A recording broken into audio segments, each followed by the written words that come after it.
গুলোকে সমান্তরাল সমবায়ে যুক্ত করা হয়, শ্রেণী সমবায়ে যুক্ত করা হয় না। আমি এখানে জাস্ট বোঝানোর জন্য ছবিটা এখানে শ্রেণী সমবায়ে এঁকে দিচ্ছি, বাট এভাবে হয় না, সমান্তরালে যুক্ত করা হয়। ওকে, বেশ। তো কি হচ্ছে এখানে ছবিতে কি দেখছি, যে শ্রেণী সমবায়ে যুক্ত করেছে। শ্রেণী সমবায় সমান্তরাল সমবায় কি, দেখো বাল্বকে জ্বালানোর জন্য এখানের মধ্যে দিয়ে তড়িৎ প্রবাহিত হতে হবে, আধানকে যেতে হবে, তার জন্য একে বাধা পেতে হবে। কারণ জীবনে কিছু ভালো কাজ করতে গেলে অনেক বাধা সম্মুখীন হতে হয়, সেরকম আলো জ্বালাতে গেলেও বাধার সম্মুখীন হতে হয়। কাকে? তড়িৎ আধানকে। তো এখানে একটা, এটাকে সরিয়ে আমি রোধ হিসেবে কল্পনা করতে পারি, আর এটাকেও সরিয়ে আমি রোধ হিসেবে কল্পনা করতে পারি, কারণ এর ভেতরে রোধ আছে, এর ভেতরেও রোধ আছে। এবার তোমরা বলবে তারের মধ্যে কি রোধ নাই? আছে, কিন্তু সেই তারের রোধটাকে আমরা ধরছি না অঙ্ক করার সময়, আমরা শুধুমাত্র যন্ত্রের রোধগুলোকে ধরছি। আর একটা কথা, তড়িৎ চালক বল যে কথাটা বললাম, যে ব্যাটারির কথা বললাম, সেই ব্যাটারি বা তড়িৎ কোষের ভেতরেও অভ্যন্তরীণ রোধ আছে, যেটাকে আমি গল্প ছলে বুঝিয়েছিলাম, যে বোন বাইরে নিজের বন্ধু বা বান্ধবীর জন্য কিছু গিফট কিনছো, হ্যাঁ, সেটা বাড়ির বোন জানতে পেরে গেছে। তো বাড়ির বোন কি বলবে, আমাকেও কিছু দে, তাছাড়া আমি বাড়িতে বলে দেবো।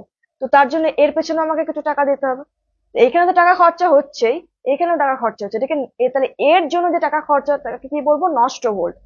আর এইগুলোকে বলবো বিভব পার্থক্য, এদের জন্য যে টাকাগুলো খরচা হচ্ছে। হলো, এটা আমি বুঝিয়েছিলাম যখন আমি চলাচল করেছিলাম গল্পটা, আর একবার বলে দিলাম। বেশ।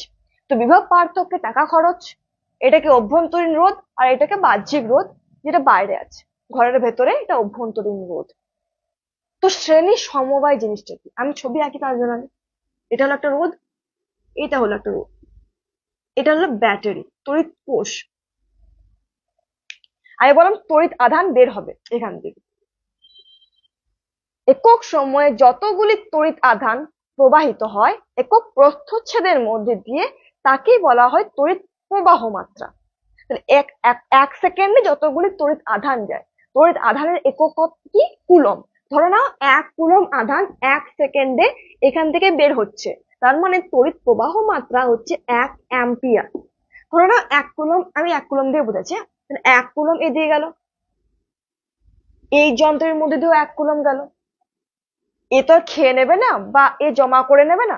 যদি খেয়ে নিত বা জমা করে নিত, তাহলে এখানে কিছু জমা হয়ে যেত, তারপর এখানে কিছু জমা হতো, তাহলে ঘর থেকে বেরোচ্ছিল একজনা, ঘর থেকে টাকা নিয়ে যাচ্ছিল 1 টাকা বা 100 টাকা, যা ধরবে ধরো, বাড়িতে ফিরবে সেই